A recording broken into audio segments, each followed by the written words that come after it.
There is just a bit more available to us in these verses than what we might at first expect. So hopefully by an attentive hearing and careful attention, we may understand that God himself has taken the life of an arrogant, despotical king for his arrogance, for his taking the place of God in the ancient chain of being, and for setting himself up as a deity in the presence of the people committed to his rule. We begin reading in verse 18 of chapter 12.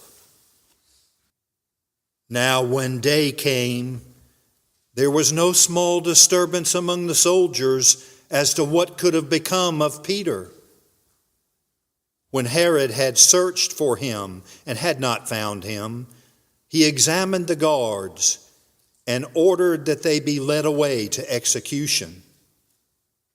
Then he went down from Judea to Caesarea and was spending time there. Now he was very angry with the people of Tyre and Sidon, and with one accord they came to him, and having won over Blastus the king's chamberlain, they were asking for peace, because their country was fed by the king's country. On an appointed day, Herod, having put on his royal apparel, took his seat on the rostrum and began delivering an oration to the people. The people kept crying out, "The voice of a God and not of a man." And immediately an angel of the Lord struck him, because he did not give God the glory, and he was eaten by worms and died. But the word of the Lord continued to grow and to be multiplied.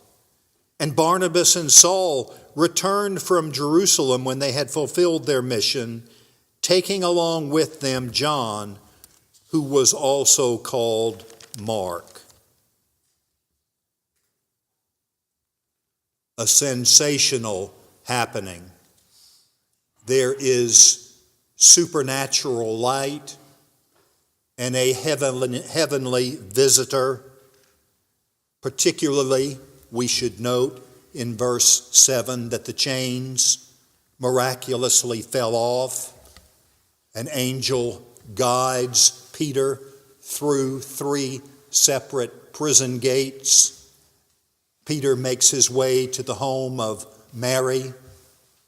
There is disbelief that hard and earnest prayers have been so stupendously answered. And then Peter goes to another place.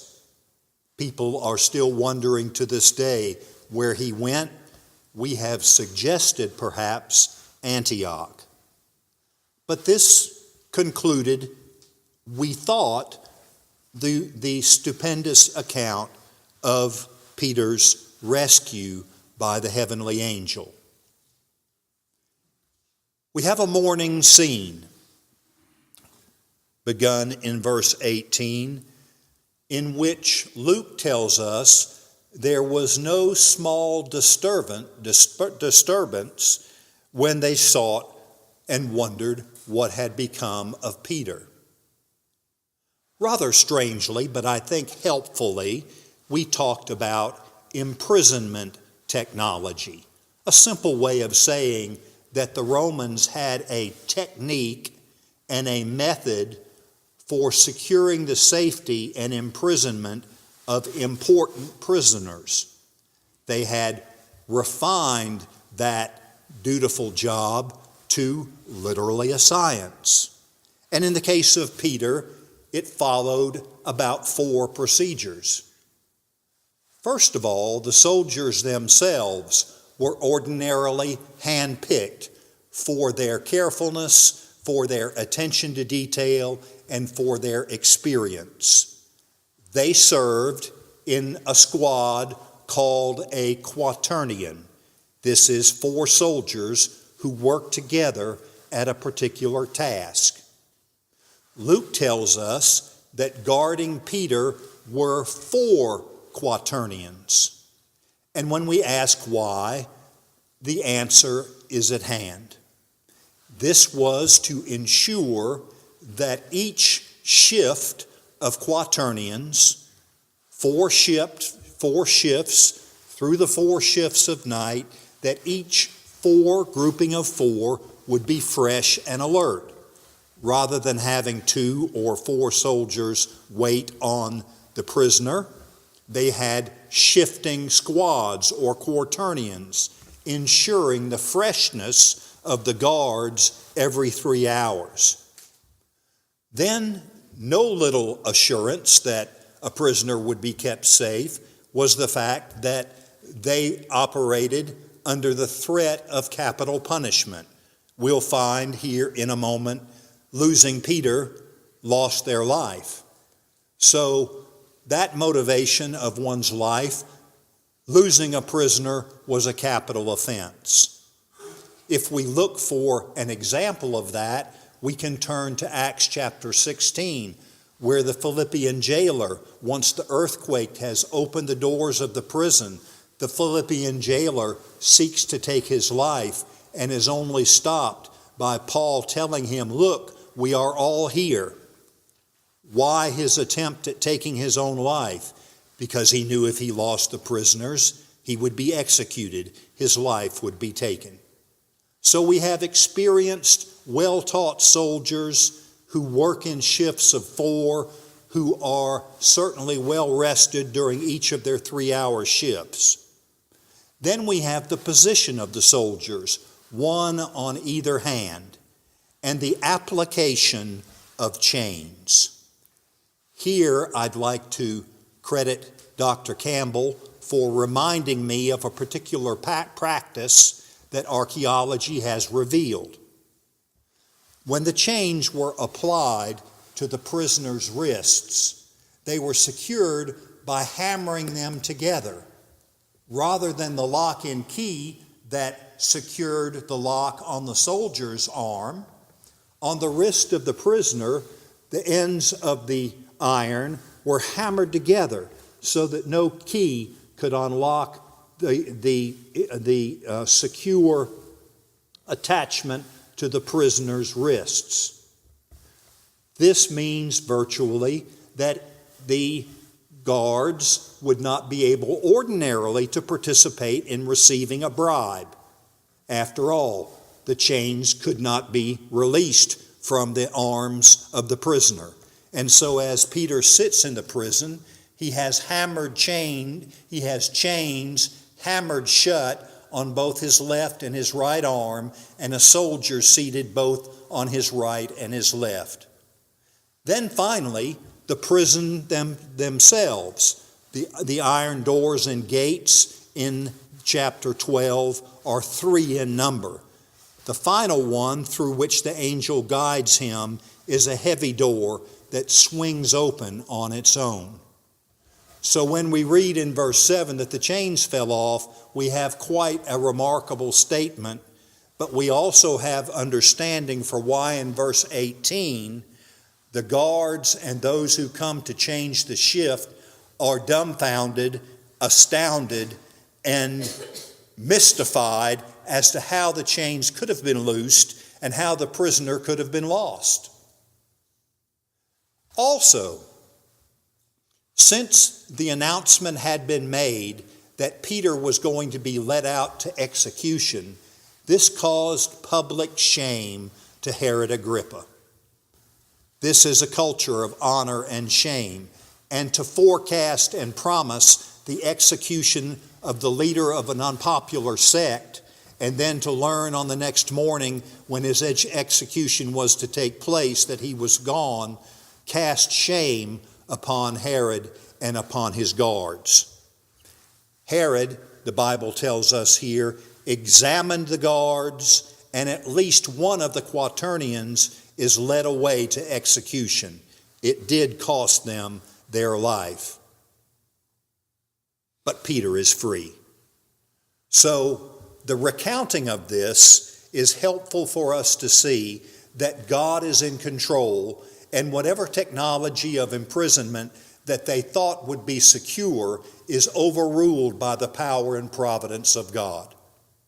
The quaternion, at least one of them is executed, and then we're told to set up the next stage of the story that Herod Agrippa leaves Jerusalem, where he had been for the Passover feast, and makes his way to the coast to the administrative capital of the province of Judea, Caesarea. Remember, the Roman rulers and now King Agrippa I lived at Caesarea. Jerusalem is a city informed by the temple and by being the city of David, but the administration of the empire's province of Judea is always held in Caesarea. So we see him leaving the area of the Jewish capital and making his way to Caesarea, where this action continues with Luke's explanation of a political rivalry and an unspoken offense against Herod Agrippa. It says in verse 20, "Now he, of course, Herod Agrippa, king of the Jews, now he was very angry with the people of Tyre and Sidon." Now, this seems a harmless enough statement at first. But as we walk through this verse, a number of things come to light. First, Tyre and Sidon are on the northeastern seaboard of the Mediterranean Sea. There would be Joppa, then above Joppa, Caesarea, and then to the north, what is today Lebanon, would be Tyre and Sidon in the province of Phoenicia. And perhaps some of us know from the Old Testament that Tyre and Sidon were freely governed, free cities that depended entirely upon maritime trade for their livelihood. They were extremely successful in seaboard transit, in shipping in and out, receiving shipments, and sending cargo from the interior out into the Mediterranean basin. They had been so since long ago in the book of Kings, where we read as Hiram, when we read of Hiram, the king of Tyre, who shipped cedar down to David and down to Solomon rather, to build the temple of the Lord and the palace and the buildings of Solomon's lavish kingdom. So this had been an enduring situation for centuries. But what it also means is that Tyre and Sidon were not agricultural cities, and that they were dependent on shipments from the interior, particularly Galilee and Judea. They were independent on Judea and Galilee for shipments of food to sustain their free cities. Now, Herod Agrippa, apparently because he is angry for them for an undisclosed reason, threatens to put an embargo on shipments of wheat and oil into the areas of Tyre and Sidon, these maritime trading cities. Sometime, perhaps this afternoon, if you'd like to, you can turn to 1 Kings chapter 5, verse 10 and 11, and see there that this was the arrangement that Solomon made with Hiram, king of Tyre. Hiram sent him cedars for his building projects, and Solomon in turn sent them what we call foodstuffs. And in that case, the author of 1 Kings calls it wheat and oil. So, the administrative rulers of Tyre and Sidon are in a fix. They're prosperous seaward, but they lack landward the supplies to feed their people. And so, with one accord, they attempt to gain a hearing with Herod Agrippa the king to make certain there is no embargo and that the shipments of food and grain make their way to their cities. They are literally dependent for life upon interior shipments of grain and oil to sustain their populace. Well, as court intrigue often has it, the officials of Tyre and Sidon decide to make their case to what Luke calls a chamberlain. He is sort of like the chief of staff. He would have regular supervision of many of the king's affairs, and he would be close to the king in his position. So, although it is not stated in the text, probably money exchanges hands, and Blastus, the chamberlain of Agrippa I, agrees to make the case through the administrators of the city of Tyre and Sidon. In effect, they buy audience with Herod Agrippa by paying the chamberlain. And that's where we are at the end of verse 20, when we are told here what we've said all along, that they were asking for peace because their country was fed by the king's country. We've explained this. So, Tyre and Sidon dependent, they make their case to the chamberlain. The chamberlain, probably having been paid a hefty sum, makes their case to the king of the Judean people, Herod Agrippa, and they agree to meet on a fateful day.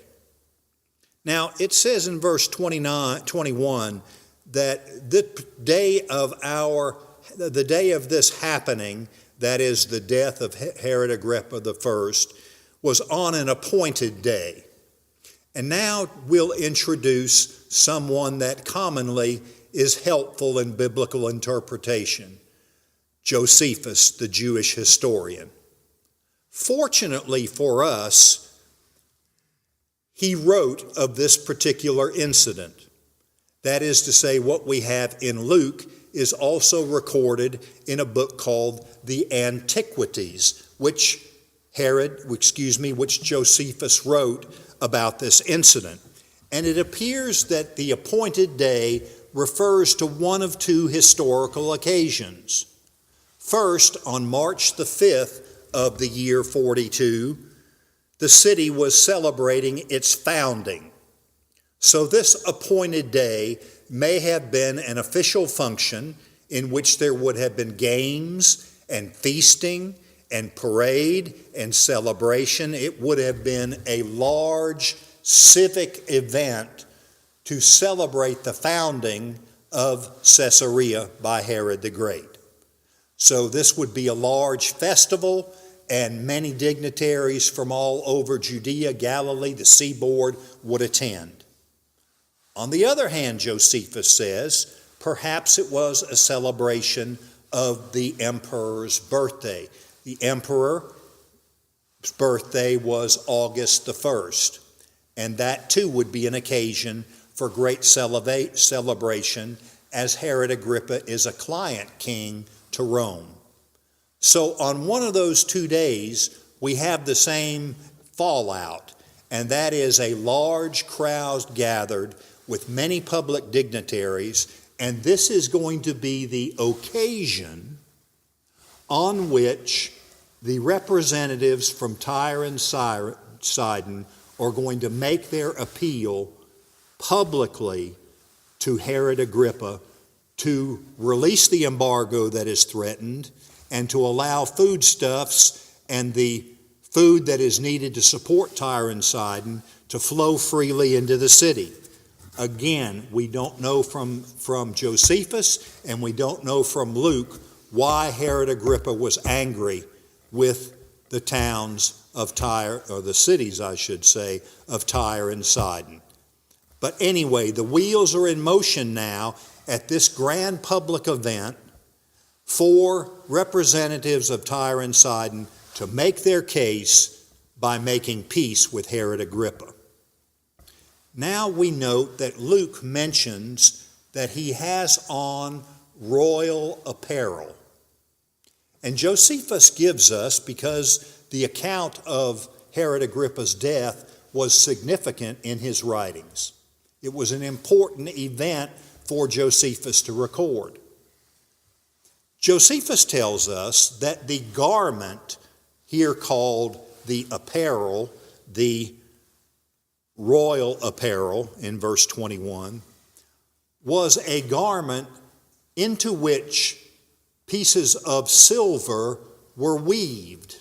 In other words, there would be cloth, silver, and it was an adornment extremely lavish, but most significantly of all, when Herod entered the amphitheater to sit on his rostrum, which was the bema seat, to preside over this grand birthday celebration for the founding of the city, for the emperor's birthday, or for the founding of the city, whichever occasion is mentioned here. Josephus tells us that Herod's garment glittered in the sun so that it had a preternatural appearance. As he walked in and took his seat, the sun reflected off the silver parts of his garment and gave him the appearance in the minds of the polytheistic pagans, the many Gentiles who lived in Caesarea, gave the impression of the divine. And then as he stood from his royal place, it says here, he began delivering an address to them. Remember, Herod Agrippa was reared in Rome and had been trained in Greek rhetoric. So he enters in this majestic costume or apparel. He takes his seat.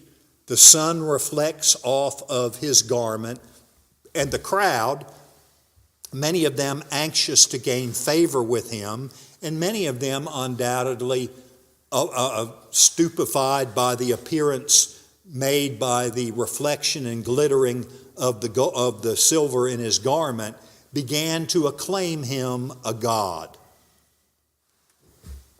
He takes his place in the chain of being, so to speak, as partaking in the divinity. And so as he does this oration, the Bible tells us that an angel of the Lord struck him. Not surprisingly, Josephus tells us the same thing, that as he rose to give his oration, he was stricken in the bowels, taken to his palace. 5 days later, at the age of 54, he dies. Luke simply attributes it to the angel of the Lord striking him with this fearful illness that takes his life 5 days later. Now, why has Luke chosen to include this? And there are a number of reasons, I think, that we can cite. First, the word struck is the same word used to strike James. Herod Agrippa struck down innocent James in murderous death. God takes vengeance into his hands and strikes down Herod Agrippa. But more importantly, Herod Agrippa has been a persecutor of the church. Tyrannically, despotically, he has not only taken James' life, but he has arrested Peter and sought to put him to death as well. He is really, actually, and truly a persecutor of God's church. And so the Bible tells us that God brought judgment on him for persecuting the church. Remember, we've already had 2 examples of similar fates. Judas, who betrayed our Lord and had a gruesome death, and Ananias and Sapphira, who lie to the Holy Spirit, and God strikes them dead as well. Here is the 3rd episode then in the book of Acts of an individual being taken out of life by the judgment of God. And then lastly, verse 24 contrasts what happened to Agrippa to what happened to the church.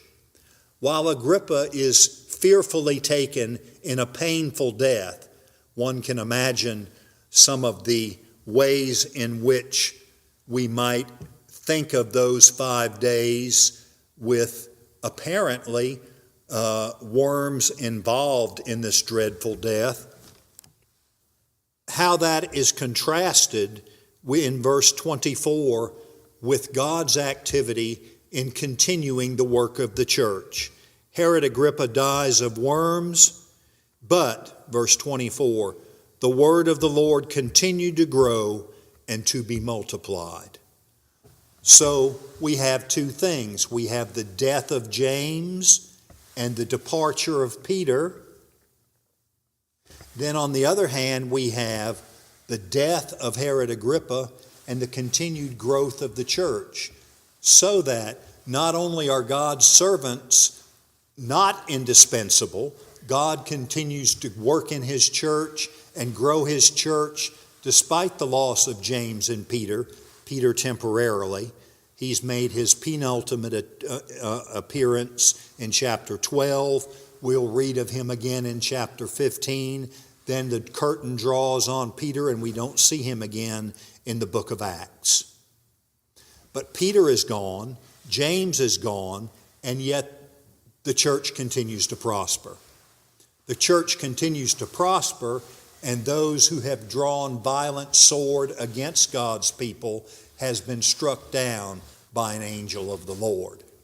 And so the reader of the gospel, particularly those first century readers, Theophilus, and those to whom the book is addressed, recognize that although the church has enemies, although the church has martyrs, that God is nevertheless dealing with those who oppose the church, and God is continuing to work in the church despite despotism and the loss of 2 apostles. The last verse in our section, verse 25, probably will be helped a lot by simply jotting down Colossians 4:10. In Colossians 4:10, we're told that Barnabas and John Mark are cousins. Remember, once Peter escaped from prison, the angel leaving him alone in the street, and he makes his way to the house of Mary, who is identified as the mother of John Mark. John Mark is an active, probably wealthy, active Christian patron in the Jerusalem church. But he is also Barnabas's cousin. And so Luke tells us here that Barnabas and Saul were now out of historical sequence. This is simply an addition that Luke makes to introduce us to the mission work of Barnabas, Saul, and John Mark that begins in chapter 13 next week. This is simply historical information about how the three of them came together. Barnabas and Saul had returned from delivering their famine relief gift. And when they had fulfilled their mission in Jerusalem of delivering that gift, the Bible says they took along with them back to Antioch, they took along with them John, who was also called Mark. So Paul and Barnabas have come to Jerusalem, we will remember, to give a gift from the church at Antioch because Agabus has forecast a famine. The Antioch church has designated Paul and Barnabas to take a gift. They do. Luke simply adds at the end of this episode and incident the fact that when Paul and Barnabas return to Antioch, they take with them John Mark, whom we know from Colossians 4:10 to have been Barnabas's cousin. And when the church at Antioch sends them out, as we'll see next week, it is Paul, it is Barnabas, and it is John Mark that undertake the first Christian mission primarily to the Gentiles. So we have this verse of information that sets up what we are going to begin reading and studying next week. We'll be back in Antioch with the church setting aside these three men to be their first missionaries.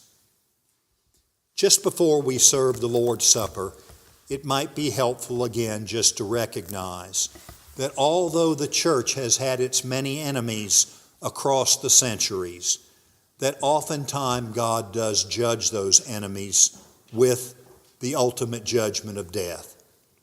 And that the incident of Herod Agrippa stands as a warning to those who would take the place of God, claim to be God, and who suffer his judgment.